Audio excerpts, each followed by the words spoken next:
السلام علیکم ورحمۃ اللہ وبرکاتہ۔ الحمد للہ وحدہ والصلاة والسلام علی من لا نبی بعدہ، اما بعد، اعوذ باللہ من الشیطان الرجیم، بسم اللہ الرحمن الرحیم۔ والذین اتخذوا مسجدا ضرارا وکفرا وتفریقا بین المؤمنین وإرصادا لمن حارب اللہ ورسولہ من قبل ولا يحلفن ان اردنا الا الحسنى واللہ یشہد انہم لکاذبون۔ لا تقم فیہ ابدا لمسجد اسس علی التقوى من اول یوم احق ان تقوم فیہ رجال یحبون ان یتطہروا واللہ یحب المطہرین، صدق اللہ العظیم۔ اللہم صلی علی محمد وعلی آل محمد کما صلیت علی ابراہیم وعلی آل ابراہیم انک حمید مجید۔ اللہم بارک علی محمد وعلی آل محمد کما بارکت علی ابراہیم وعلی آل ابراہیم انک حمید مجید۔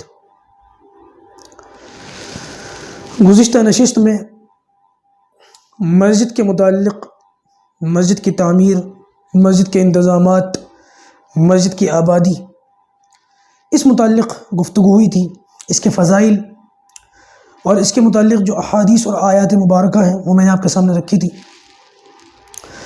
اس کے بعد بہت سے احباب کی جانب سے کچھ سوالات آئے، جیسے کہ آج کے دور میں مسجد کا کیا تصور ہونا چاہیے۔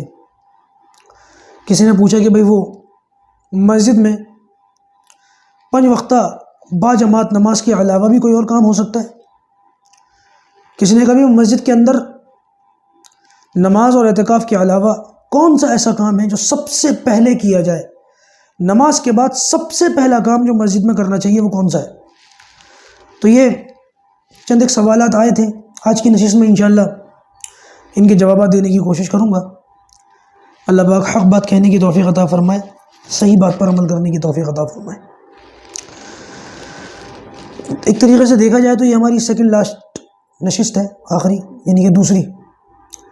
اس کے بعد انشاءاللہ کل الوداع کا جمعہ ہے، اور کل بھی انشاءاللہ مسجد ہی کے متعلق تھوڑی سی بات ہوگی، کیونکہ جو سوالات میرے پاس آئے تھے ان تمام سوالوں کے جوابات آج کی نشست میں دینا تقریباً مشکل ہے۔ تو انشاءاللہ عز و جل کل اس نشست کو پورا کریں گے اور دعا کر کے اپنے اس کورس کو مکمل کر لیں گے۔ اللہ کا فضل ہے کہ اللہ پاک نے یہاں تک پہنچا دیا۔ اس پورے کورس میں جو جو باتیں ہوئی ہیں، پروردگار ان تمام باتوں پر ہم سب کو عمل کی توفیق دے۔ جو کچھ بھی ہم نے سیکھا ہے، اللہ پاک ان باتوں کو دوسروں تک پہنچانے کی جو ہے ہمیں توفیق دے۔ دیکھیے، یہ بات یاد رکھنے کی ہے کہ مسلمان جب کبھی بھی کسی جگہ پر جاتے ہیں، اس جگہ کو آباد کرتے ہیں، نئی نئی آبادی وہاں بستی ہے، بستی وہاں پر کٹتی ہے، نئے گھر آباد ہوتے ہیں، نئے گھر لیے جاتے ہیں۔ تو مسلمانوں کا ہمیشہ سے یہ رویہ رہا ہے کہ جب کبھی بھی مسلمان کسی علاقے میں گئے ہیں، کسی نئی بستی میں گئے ہیں، تو وہاں پر مسلمانوں نے اپنے رہنے کی اور اپنے مکانوں کی فکر بعد میں کی ہے، بلکہ مسجد کی فکر، اللہ کے گھر کی فکر ان لوگوں نے پہلے کی ہے۔ یہ رویہ اس قوم کا ہمیشہ سے رہا ہے کہ کسی بھی بستی میں پہلے، سب سے پہلے اللہ کا گھر ہونا چاہیے، مسجد ہونی چاہیے، اس کے بعد پھر اپنے گھر کی فکر ہوتی ہے۔ یہ اس قوم کو اللہ تبارک و تعالیٰ کی طرف سے ایک نعمت، انعام کے طور پر ملی ہے، یہ صفت۔ نبی کریم صلی اللہ علیہ وسلم کی جو زندگی ہے، 40 سال آپ صلی اللہ علیہ وسلم کے نبوت سے پہلے کے، اور پھر جب نبوت کا اظہار ہوا ہے، نبوت ملی ہے، اس کے بعد آپ صلی اللہ علیہ وسلم نے مکے کے اندر 13 سال محنت کی ہے۔ یہ 13 سال کفار اور مشرکین کی جانب سے بڑے ظلم اور بربریت اور تشدد کے ہیں۔ اللہ کے رسول صلی اللہ علیہ وسلم کو ستایا گیا، آپ کے پیچھے چلنے والوں کو ستایا گیا، اور ان 13 سالوں کے اندر یہ جو مکی زندگی ہے، اس میں کہیں کوئی مسجد نہیں تھی۔ 13 سالوں میں کہیں کسی مسجد کا ذکر نہیں ملتا، کوئی مسجد نہیں تھی۔ خانہ کعبہ تو تھا، مسجد حرام تو تھی، لیکن وہ مشرکین کے قبضے میں تھی۔ اس میں بھی بت رکھے ہوئے تھے، نماز وہاں نہیں ہوتی تھی، عبادت وہاں کی نہیں جا سکتی تھی۔ لہذا اگر مسجد حرام کو بھی دیکھا جائے تو وہاں پر بھی بت پرستی ہوتی تھی، وہاں پر بھی شرک ہوتا تھا، وہاں پر بھی اللہ کا نام نہیں لیا جاتا تھا۔ تو کل ملا کر کے بات یہ نکلی کہ مکی دور میں جو 13 سالہ آپ صلی اللہ علیہ وسلم کا دور ہے، اس میں کہیں کوئی مسجد نہیں تھی۔ البتہ حضرت ابو بکر صدیق رضی اللہ تعالیٰ عنہ کے بارے میں آتا ہے کہ انہوں نے اپنے گھر کے اندر ہی ایک کونے میں مسجد بنا لی تھی، وہاں بیٹھ کر وہ نماز پڑھتے تھے، قرآن کی تلاوت کرتے تھے، بلند آواز سے قرآن پڑھتے تھے، اور بعض مرتبہ قرآن پڑھتے پڑھتے آپ رویا کرتے تھے، اللہ کے خوف سے، خشوع و خضوع سے ابو بکر صدیق رضی اللہ تعالیٰ عنہ رو پڑتے تھے۔ اور بعض روایتوں میں تو یہاں تک آتا ہے کہ جو مشرکین تھے ان کے بچے ابو بکر صدیق رضی اللہ تعالیٰ عنہ کی قرآن پڑھنے کی آواز کو سن کر ان کی دیواروں پر لٹک جاتے تھے، اور جب یہ روتے تھے تو ان لوگوں کے دلوں پر اثر پڑتا تھا قرآن کی تلاوت سے اور ان کے رونے سے۔ تو مشرکین نے ابو بکر صدیق رضی اللہ تعالیٰ عنہ کے بارے میں حربے لگانے شروع کر دیے کہ اس طرح سے تو ہمارے بہت سارے لوگ، ہمارے بہت سارے نوجوان اپنے دین سے پھر جائیں گے اور ان کی باتوں میں آ جائیں گے، لہٰذا ان کی قرآن پڑھنے پر پابندی لگنی چاہیے۔ اور اس قسم کی باتیں ہوئیں جس میں ابو بکر صدیق رضی اللہ تعالیٰ عنہ کو یہ کہا گیا کہ ہم اپنی پناہ میں سے تمہیں نکال دیں گے۔ تو ابو بکر صدیق نے فرمایا کہ میں تمہاری پناہ سے نکلتا ہوں، میں اپنے رب کی پناہ میں آتا ہوں۔ تو بہرحال جو سب سے پہلی مسجد تھی جس کا تصور ہمیں ملتا ہے وہ ابو بکر صدیق رضی اللہ تعالیٰ عنہ کے گھر میں بنی ہوئی تھی، لیکن اصطلاحی طور پر اس کو مسجد نہیں کہا جا سکتا کہ جس میں باقاعدہ 5 وقتہ باجماعت نماز ہوتی ہے اور مسلمان عام طور پر اس میں نماز پڑھتے ہوں، یہ مسئلہ اس میں نہیں تھا۔ نبی کریم صلی اللہ علیہ وسلم جب ہجرت فرما کر مکہ سے مدینہ منورہ پہنچے تو وہاں پہنچنے کے بعد مدینہ کے باہر 3 میل کے فاصلے پر ایک بستی تھی، بستی قبا۔ اب یہ بستی مدینہ کے اندر داخل ہو چکی ہے۔ کیسے؟ مدینہ بڑھتے بڑھتے بڑھتے بڑھتے اتنا زیادہ آگے آ گیا ہے کہ قبا جو مدینہ سے 3 میل باہر تھا وہ اب مدینہ کا حصہ بن چکا۔ مدینہ شہر بڑھتے بڑھتے اتنا بڑھ گیا ہے۔ اب جو قبا ہے اور مسجد قبا ہے، قبا بستی، اس بستی کا نام بھی قبا ہے، اور اس میں جو مسجد ہے اس مسجد کا نام بھی مسجد قبا ہے۔ یہ بستی وہاں پر ابھی بھی ہے اور اس کے اندر یہ مسجد بھی ابھی بھی ہے۔ جب اللہ کے رسول صلی اللہ علیہ وسلم اس میں پہنچے، بستی قبا میں پہنچے، جمعہ کا دن تھا، تو اللہ کے رسول صلی اللہ علیہ وسلم نے وہاں پر سب سے پہلے مسجد بنائی اور وہاں پر آپ صلی اللہ علیہ وسلم نے سب سے پہلے جمعہ پڑھایا۔ اس مسجد کی بڑی فضیلت ہے، جب کبھی بھی کوئی شخص اس مسجد میں جائے، مطلب حج کرنے کے لیے جائے یا عمرہ کرنے کے لیے جائے، تو اس مسجد کے اندر بھی ضرور جائے اور وہاں جا کر کم سے کم 2 رکعت نفل نماز ضرور پڑھے۔ بڑی فضیلت ہے اس کے اندر 2 رکعت پڑھنے کی، کہ اگر کوئی شخص 2 رکعت نماز نفل اس مسجد کے اندر پڑھ لیتا ہے، اس کو اللہ تبارک و تعالیٰ ایک مقبول عمرے کا ثواب عطا فرماتے ہیں۔ تو بہت بڑی فضیلت ہے، بہت بڑا ثواب ہے۔ اللہ کے رسول صلی اللہ علیہ وسلم پھر 2-4 دن یا کچھ دن اس مسجد قبا کے پاس بستی قبا میں رہے، ٹھہرے، قیام فرمایا، اور کچھ دنوں کے بعد اللہ کے رسول صلی اللہ علیہ وسلم پھر یہاں سے نکلے اور مدینہ منورہ کے لیے گئے۔ مدینہ منورہ میں داخل ہونے کے بعد آپ صلی اللہ علیہ وسلم کو فکر اپنے گھر کی نہیں تھی، بلکہ آپ صلی اللہ علیہ وسلم کے ساتھ جو مہاجر صحابہ آپ کے ساتھ آئے تھے ان کے گھروں کی فکر نہیں تھی، بلکہ اللہ کے رسول صلی اللہ علیہ وسلم کو وہاں پر بھی فکر تھی تو یہ کہ کسی طریقے سے مسجد بنائی جائے، اللہ کا گھر تعمیر کیا جائے۔ مدینہ پہنچ کر نبی کریم صلی اللہ علیہ وسلم جب اس جگہ کا معائنہ کیا، اس شہر کا معائنہ کیا، تو وہاں پر آپ صلی اللہ علیہ وسلم کی نگاہ ایک پلاٹ پر گئی اور ان 2 یتیم بچوں کے نصیب جاگ اٹھے، ان کے باغ کھل گئے کہ یہ ان کی زمین تھی۔ آپ صلی اللہ علیہ وسلم نے اس زمین کو خرید کر وہاں پر مسجد بنانے کا ارادہ فرمایا۔ ان یتیم بچوں نے کہا بھی کہ یا رسول اللہ، ہم یہ مسجد کے لیے پلاٹ بغیر کسی قیمت کے ایسے ہی دیتے ہیں، لیکن آپ صلی اللہ علیہ وسلم نے اس کو منظور نہیں فرمایا۔ ابو بکر صدیق رضی اللہ تعالیٰ عنہ سے کہا کہ ان کی رقم دو، ان کو پیسے دو، اس کی رقم دو اور باقاعدہ خرید کر اس کو مسجد بناؤ۔ آج کل تو معاملات ہی دوسرے ہیں، خاص طور سے ہندوستان کے اندر۔ بات صرف مسجد کی نہیں ہے، کسی بھی عبادت خانے کی ہے، مسجد ہو، مندر ہو، چرچ ہو، گردوارہ ہو، بس کسی کی مسجد، کسی کی جگہ مل گئی، سرکاری زمین بھی مل گئی، بس وہاں پر کوئی عبادت خانہ بنا دو، کچھ بھی بنا دو، اور کوئی مخالفت کرے، لے بھائی لے، یہ تو مسجد بھی نہیں بننے دیتا، یہ تو مسجد کا مخالف ہے۔ یعنی کہ مسجد بنانے کے لیے چوری کرنا بھی جائز ہے، ڈاکہ ڈالنا بھی جائز ہے، اور کسی کی زمین ہڑپنا بھی جائز ہے۔ یہ مطلب ہوا اس کا، شریعت اس کی اجازت نہیں دیتی، دین اسلام اس کی اجازت نہیں دیتا۔ کوئی اور کرے تو کرے یا مرے، ہمیں پرواہ نہیں، کم سے کم مسلمان یہ کام نہ کرے کہ کہیں کوئی پارک دیکھ لیا، کہیں کوئی درخت دیکھ لیا، کہیں کوئی زمین دیکھ لی، اور مسجد کا کوئی ماحول بنا کر کے وہاں پر مزار لگا کر کے اس طریقے کی باتیں کر۔ کچھ ہے نا بدعتی لوگ، وہ تو مزار بنا کر کے باقاعدہ نماز شروع کر دیتے، ایک مزار بنایا چاہے نقلی ہو، اس میں اگربتیاں لگائیں، اس پہ چادر بچھا دی، لو جی آس پاس کہیں دیکھ لی کوئی جگہ، وہاں نماز پڑھنے لگے، ہو گیا بیڑا غرق۔ یہ بھی نہیں پوچھتے کس کی جگہ ہے، کون اس کا مالک ہے، سرکاری زمین ہے یا کس کی ہے۔ یہ بڑی غلط یہ چلن ہے، اگر کہیں پر ہے تو یہ اس سے بچنے کی ضرورت ہے۔ بہرحال مسلمانوں کا عرض یہ کر رہا تھا کہ ہر دور میں یہ معاملہ رہا کہ جہاں کہیں بھی گئے، اللہ کے گھر کی فکر پہلے کی، اللہ کے گھر کو سامنے رکھا۔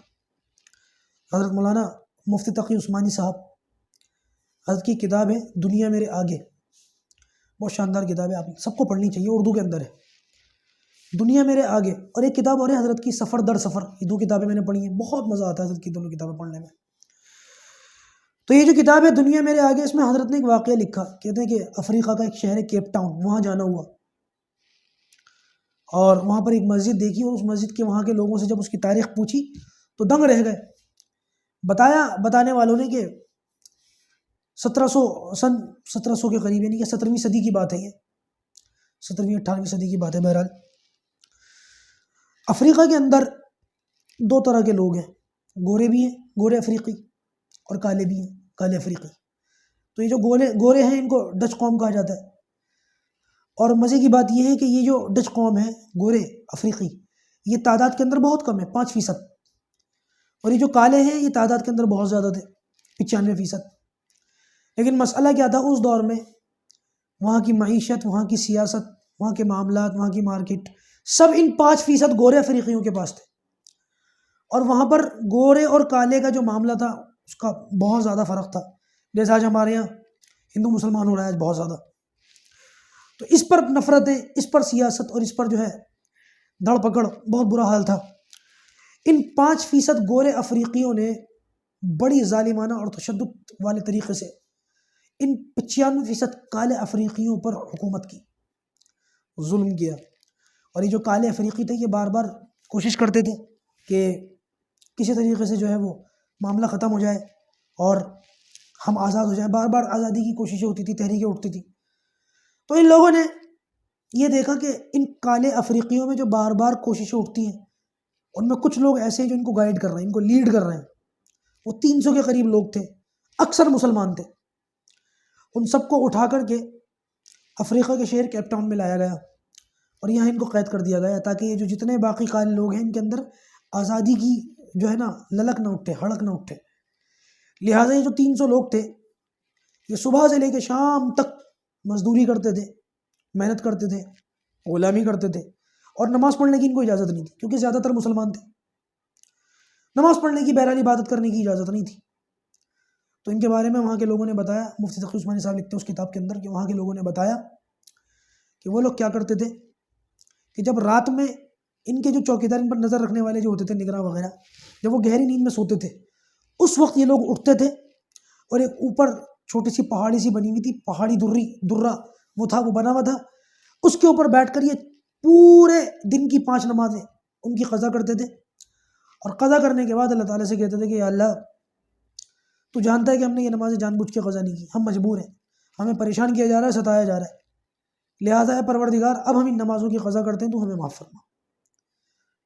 ایک موقع ایسا ہے کہ انگریز حکومت نے ان گورے افریقیوں پر حملہ کر دیا، اور ایسا زوردار حملہ کیا کہ ان افریقیوں کو اپنی بقائی خطرے میں نظر آنے لگی کہ شاید اب تو ہمارا وجود ہی مٹ جائے، اب تو یہ ہمیں مار ڈالیں گے.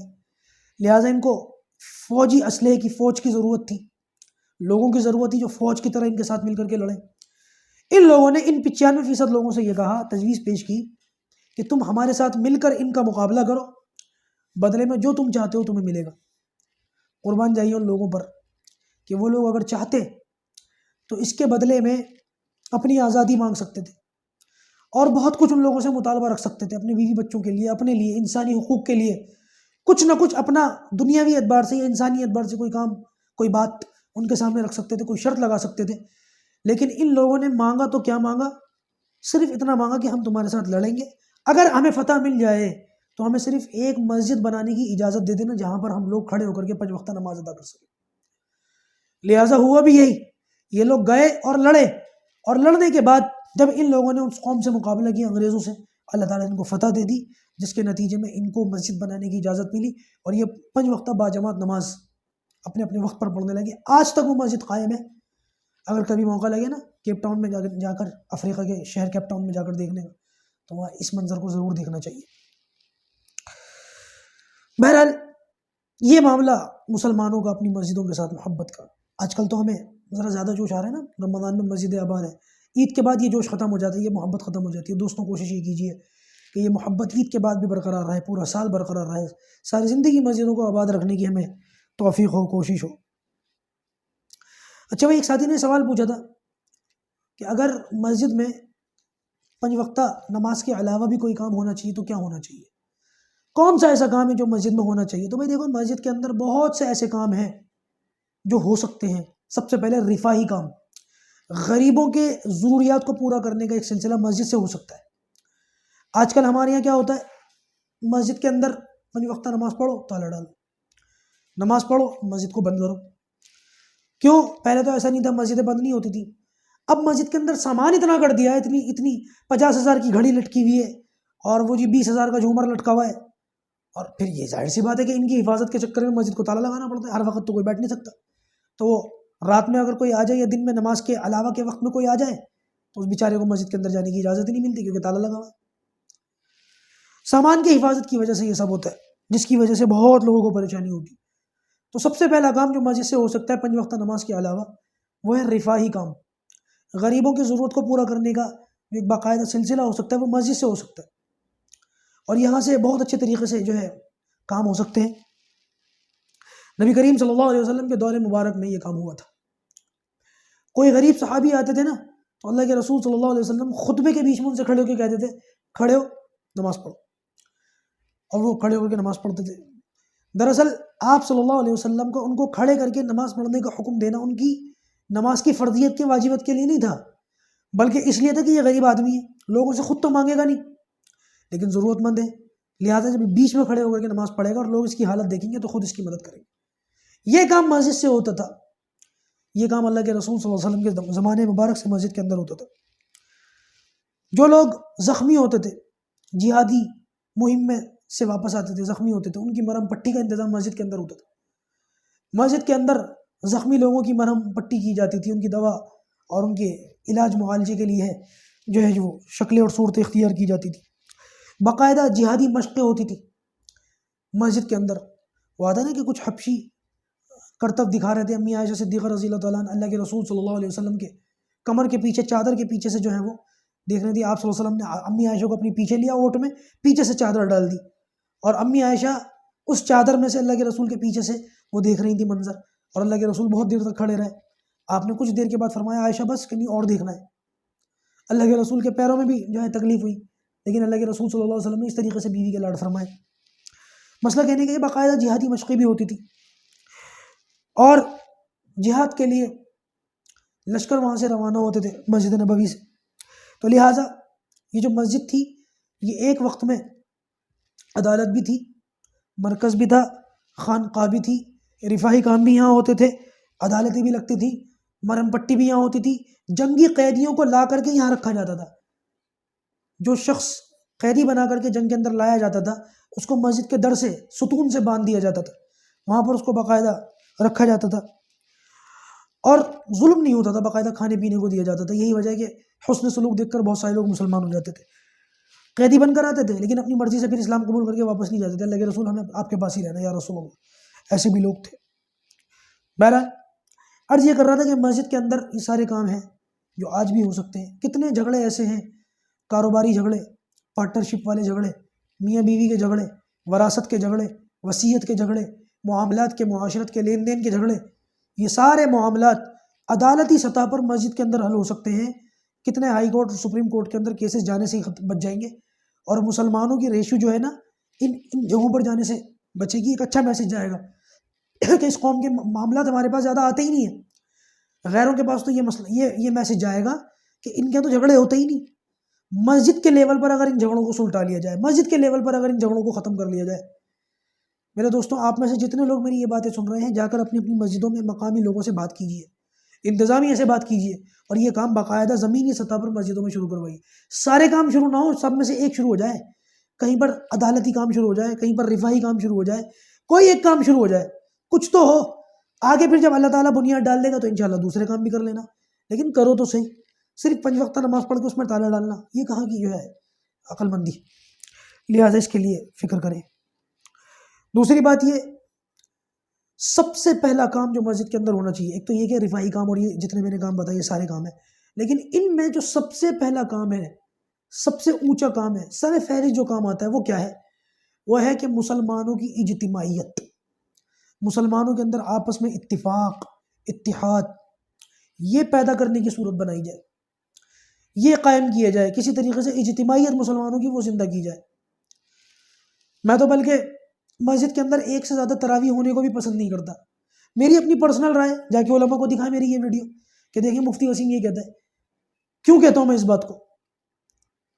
کیونکہ اگر کسی مسجد میں، کوئی بڑی مسجد ہے، 7-8 تراویح ہو رہی ہیں، 10 تراویح ہو رئی ہیں، 10 آدمی وہاں کھڑے ہیں، 10 وہاں کھڑے ہیں، 20 وہاں کھڑے ہیں، 50 وہاں کھڑے ہیں، کہاں اجتماعیت؟ کہاں ہے اجتماعیت؟ ہے ہی نہیں. اور اب تو اللہ حفاظت فرما، جب سے یہ کورونا اور لاک ڈاؤن آیا ہے، اجتماعیت جمعے اور عید کے اندر بھی ٹوٹ گئی. چھوٹی چھوٹی مسجدوں میں لوگوں نے مجبوری کی وجہ سے عید الفطر کی نماز پڑھی تھی، گھروں میں پڑھی تھی.